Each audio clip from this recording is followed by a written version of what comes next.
Good morning, જય શ્રી કૃષ્ણ, જય સ્વામિનારાયણ. સવારના વાગ્યા છે 4:30. અત્યારે આપણે જઈ રહ્યા છીએ વાડી. હવે તો ભાઈ મહેનત કરવી હોય ને તો ગમે એમ થાય.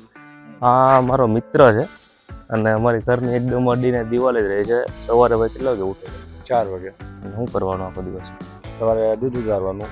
દૂધ 4 થી 7 વાગ્યા સુધી હોય.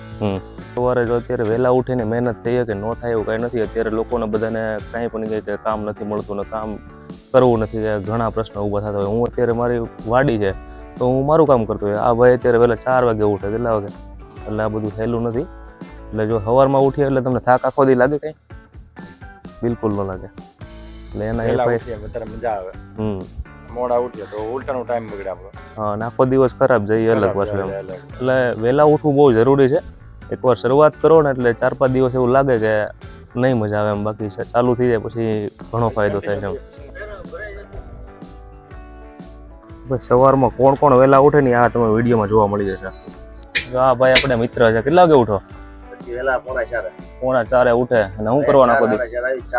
આખો દિવસ કેવો જાય ઉઠ્યા પછી?